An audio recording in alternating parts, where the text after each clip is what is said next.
Train problem ಆಗಿರ್ಬೋದು, ಅಥವಾ age problem ಆಗಿರ್ಬೋದು, ಅಥವಾ ವರ್ಕಿಂಗ್ ಅವರ್ಸ್ ಆಗಿರ್ಬೋದು, ಅಥವಾ ಮಿಸ್ಸಿಂಗ್ ನಂಬರ್ಸ್ ಆಗಿರ್ಬೋದು.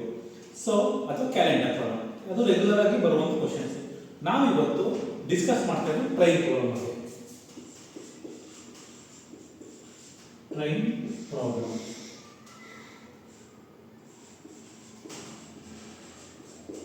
ಸೊ ಇದರಲ್ಲಿ ತುಂಬಾ ಬೇಸಿಕ್ ತಿಳ್ಕೊಬೇಕು ನಾವು ಡಿಸ್ಟೆನ್ಸ್ ಮತ್ತೆ ಸ್ಪೀಡ್ ಟೈಮ್ ನ ಕಂಡುಹಿಡಿಯಬೇಕು ಅಂತ. ನೋಡಿ ಇದನ್ನ ಕಂಡುಹಿಡಿಯಬೇಕು ನಾವು ಒಂದು ಚಿಕ್ಕ ಟ್ರಿಕ್ ಇದೆ.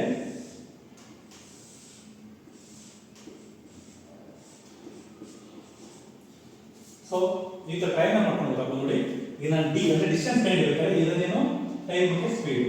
So D is equal to train into speed.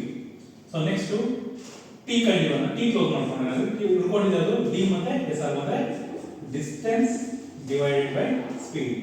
ನೀವು ಟೈಮ್ ಕಂಡುಹಿಡಿಯಬೇಕಾದ್ರೆ ಡಿಸ್ಟೆನ್ಸ್ ನ ಸ್ಪೀಡ್ ಜೊತೆ ಡಿವೈಡ್ ಮಾಡಬೇಕು. ನೆಕ್ಸ್ಟ್ ಸ್ಪೀಡ್ ಕಂಡುಹಿಡಿಯಬೇಕಾದ್ರೆ ಡಿಸ್ಟೆನ್ಸ್ ಡಿವೈಡೆಡ್ ಬೈ ಟೈಮ್. ನೋಡಿ ಇದನ್ನು ಕ್ಲೋಸ್ ಮಾಡ್ಕೊತೀವಲ್ವಾ, ಉಳಿದಿರೋದು ಡಿ ಮತ್ತೆ ಟಿ. ಸೊ ಇದು ನಿಮಗೆ ಬೇಸಿಕ್ ಫಾರ್ಮುಲಾ. ನೀವು ಡಿಸ್ಟೆನ್ಸ್ ಕಂಡುಹಿಡಿಯಬೇಕಾದ್ರೆ ಏನು ಮಾಡಬೇಕು, ಟೈಮ್ ಇಂಟು ಸ್ಪೀಡ್ ನ ಮಾಡಬೇಕು. ಟೈಮ್ ಕಂಡುಹಿಡಿಯಬೇಕಾದ್ರೆ distance divide by speed, speed ಕಂಡುಹಿಡಿಯಬೇಕಾದ್ರೆ distance divide by time. So ಇದು ತುಂಬಾ ಬೇಸಿಕ್ ಪ್ರಾಬ್ಲಮ್ ಆಯ್ತು. ಆದ್ರೆ ಎಕ್ಸಾಮ್ ಅಲ್ಲಿ ಈ ತರ ಬೇಸಿಕ್ ಪ್ರಾಬ್ಲಮ್ ಈಗ ಕೇಳೋದು ತುಂಬಾ ಕಷ್ಟ, ಅಂದ್ರೆ ಕೇಳೋದು ಸಾಧ್ಯತೆಗಳು ತುಂಬಾ ಕಡಿಮೆ. ಆದ್ರೆ ಇಲ್ಲಿ ಪೋಲ್ಸ್ ಬಗ್ಗೆ ಮತ್ತೆ train moving towards same direction ಅಥವಾ ಮೂವಿಂಗ್ ಆಪೋಸಿಟ್ ಡೈರೆಕ್ಷನ್, ಇದ್ರ ಬಗ್ಗೆ ಸ್ಪೀಡ್ ಬಗ್ಗೆ ಕೇಳ್ತಾ ಹೋಗ್ತಾರೆ ಕ್ವಶನ್. ಇದು ಅಪ್ಡೇಟ್ ಕ್ವಶನ್ ಆಗಿರುತ್ತೆ. ಸೊ ಈಗ ಪ್ರತಿಯೊಂದು ಟಾಪಿಕ್ ಶಾರ್ಟ್ ಕಟ್ ನ ನೋಡ್ತಾ ಬರೋಣ. ಸೊ ಮೊದಲು ಏನಂದ್ರೆ ಟ್ರೈನ್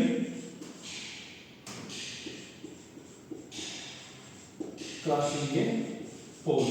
ಅಂದ್ರೆ ಒಂದು ಟ್ರೈನ್ ಹೋಗ್ತಾ ಇರುತ್ತೆ, ಒಂದು ಪೋಲ್ ಇರುತ್ತೆ, ಆ ಪೋಲ್ ನ ಕ್ರಾಸ್ ಮಾಡೋಕ್ಕೆ ಎಷ್ಟು ಸ್ಪೀಡ್ ತಗೊಳ್ತೋ ಟೈಮ್ ತಗೊಳ್ತೇವೆ ಅನ್ನೋದು ನಾನು ಕೈಡಿಯ ಪ್ರಾಬ್ಲಮ್ ಅಥವಾ ಸ್ಪೀಡ್ ಎಷ್ಟು ಅಂತ ಕೇಳ್ತೇನೆ. ಸೊ ಇದರಲ್ಲಿ ನಾವು ಕಲ್ತ್ಕೋಬೇಕಾದ್ರೆ ಟ್ರೈನ್ ಟೈಮಿಂಗ್ ಬಗ್ಗೆ ತಿಳ್ಕೋಬೇಕಂದ್ರೆ ಟೈಮ್ ಕಡೆಗೆ time is equal to train length divided by speed.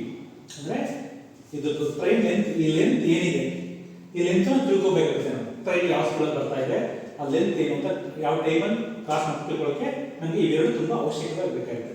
So ಇದ್ರಲ್ಲಿ ಏನಾಗುತ್ತೆ ಅಂದ್ರೆ ಟ್ರೈನ್ ಲೆಂತ್ ಒಂದು ಎಕ್ಸಾಂಪಲ್ ಕೊಡ್ತೀನಿ ನೋಡಿ. ಟ್ರೈನ್ ಲೆಂತ್ ಒಂದು 180 ಸೆಂಟಿಮೀಟರ್ ಮೀಟರ್ಸ್ ಇರುತ್ತೆ ಅಂತಂದ್ರೆ ಟ್ರೈನ್ ಉದ್ದ ಇದು 180 ಮೀಟರ್ಸ್ ಇರುತ್ತೆ.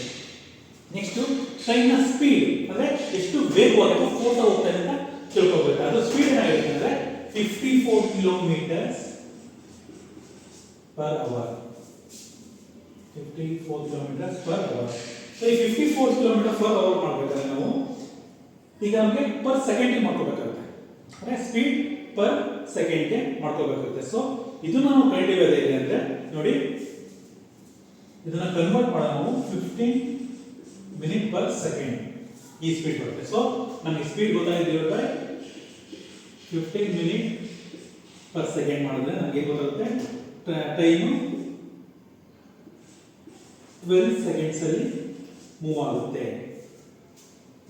ಗೊತ್ತಪ್ಪ, ಇಷ್ಟು ಟ್ರೈನು 12 ಸೆಕೆಂಡ್ ಅಲ್ಲಿ ಪೋಲ್ ನ ಮೂವ್ ಆಗುತ್ತೆ ಅಂತ. ಸೊ ನೆಕ್ಸ್ಟ್ ನಾವು ಟ್ರೈನ್ ಪ್ಲಾಟ್ಫಾರ್ಮ್, ಒಂದು ಪ್ಲಾಟ್ಫಾರ್ಮ್ ನ ಮೂವ್ ಮಾಡೋಕೆ ಹೇಗಂತ. ಒಂದು ಪ್ಲಾಟ್ಫಾರ್ಮ್ ನ ಮೂವ್ ಆಗಬೇಕು ಅಂದ್ರೆ ಫಾರ್ಮುಲಾ ಬಂದು time is equal to train length plus platform. Train ನ ಲೆಂತ್ ಪ್ಲಸ್ ಪ್ಲಾಟ್ಫಾರ್ಮ್ ನ ಯೂಸ್ ಮಾಡಬೇಕಾಗುತ್ತೆ. ನೆಕ್ಸ್ಟ್ ಮೂರನೇದು two train move in the same direction, ಅಂದ್ರೆ ಎರಡು ಟ್ರೈನ್ ಸೇಮ್ ಡೈರೆಕ್ಷನ್ ಮೂವ್ ಆದಾಗ ಆಗ ಯಾವ ತರ ಕಂಡುಹಿಡಿತೀವಿ ಅಂತ ನೋಡಿ. Relative speed is equal to bigger speed minus smaller speed. ಅಂದ್ರೆ ಒಂದು ರಿಲೇಟಿವ್ ಸ್ಪೀಡ್ ಆಗುತ್ತೆ, ಒಂದು ದೊಡ್ಡ ಟ್ರೈನ್ ಒಂದು ಸಣ್ಣ ಟ್ರೈನ್ ಎರಡು ಒಂದೇ ಹಂತದಲ್ಲಿ ಹೋಗ್ತಾ ಇರ್ತಾರೆ ಅನ್ಕೊಳ್ಳಿ.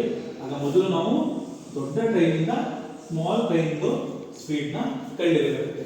ಅವಾಗ ಕಂಡುಹಿಡಿದಾಗ ನಮಗೆ ಒಂದು ಸಮ್ ಲೆಂತ್ ಸಿಗುತ್ತೆ. ಅವಾಗ time is equal to sum length, sum train length divide by relative speed. ಈ ಸ್ಪೀಡ್ ಏನು ಬಂದಿರುತ್ತೆ ಅನ್ಸಲ್ಲ ಅದನ್ನ ಹಾಕೊಂಡ್ರೆ ನಮಗೆ ಇಲ್ಲಿ ಉತ್ತರ ಸಿಗುತ್ತೆ. Okay. Next train moving opposite direction. ಇದು ಸೇಮ್ ಡೈರೆಕ್ಷನ್ ಆಯ್ತು, ಇದು ಆಪೋಸಿಟ್. ಈ ಕಡೆ ಒಂದು ಟ್ರೈನು ಈ ಕಡೆ ಒಂದು ಟ್ರೈನ್ ಎರಡು ಮುಖಾಮುಖಿಯಾಗಿ ಬರ್ಬೇಕಾದ್ರೆ ಏನ್ ಫಾರ್ಮುಲಾ ಯೂಸ್ ಮಾಡ್ತೀವಿ ಅಂತ. ಸೊ ಆಗ relative speed is equal to speed 1 ಪ್ಲಸ್ ಸ್ಪೀಡ್ 2 ಅಂದ್ರೆ ಟ್ರೈನ್ 1 ಸ್ಪೀಡು ಟ್ರೈನ್ 2 ಸ್ಪೀಡ್ ಎರಡನ್ನೂ ತಗೋಬೇಕಾಗುತ್ತೆ. ಪ್ಲಸ್ ಮಾಡ್ಕೊಂಡಾಗ ನಮ್ಗೆ ಏನ್ ಬರುತ್ತೆ, ನೆಕ್ಸ್ಟ್ ಫಾರ್ಮುಲಾ ಬಂದು time is equal to sum of train length plus relative speed. ಈ ಸ್ಪೀಡ್ ನ ತಗೊಂಡು ನಾವು ಕಂಡುಹಿಡಿದಾಗ ನಮಗೆ ಸರಿಯಾದ ಉತ್ತರ ಸಿಗುತ್ತೆ, ಅಂದ್ರೆ ಎಷ್ಟು ಫಾಸ್ಟ್ ಆಗಿ ಮೂವ್ ಆಗುತ್ತೆ ಅಂತ ಕಂಡುಹಿಡಿಯಬಹುದು. ಓಕೆವಾ? ಈಗ ನಮಗೆ ಈ ಫಾರ್ಮುಲಾಗಳು ಗೊತ್ತಾಯ್ತು. ಅದನ್ನ ಅಂದ್ರೆ ಕಿಲೋಮೀಟರ್ ನ ಮೀಟರ್ ಪರ್ ಸೆಕೆಂಡ್ ಕನ್ವರ್ಟ್ ಮಾಡೋದು ಹೇಗೆ? ಈಗ ನಾನು ಫಸ್ಟ್ ಪ್ರಾಬ್ಲಮ್ ಮಾಡ್ಬೇಕಾದ್ರೆ 15 ಮೀಟರ್ ಪರ್ ಸೆಕೆಂಡ್ ಅಂತ ಸಡನ್ ಹಾಕೊಂಡೆ. ಆದ್ರೆ ಯಾವ ತರ ಕನ್ವರ್ಟ್ ಮಾಡೋದು ನಿಮಗೆ ಗೊತ್ತಿರಬೇಕು. ಅದರಲ್ಲಿ ಮೊದಲನೇ ಬಂದು ತುಂಬಾ ಈಸಿ ಹೇಳ್ತಾರೆ, 18 ಕಿಲೋಮೀಟರ್ ಕೊಟ್ಟಿರ್ತಾನೆ. ಎಕ್ಸಾಂಪಲ್ಸ್ ರೆಗ್ಯುಲರ್ ಕೇಳುವಂಥದ್ದು 18 ಕಿಲೋಮೀಟರ್ ಪರ್ ಸೆಕೆಂಡ್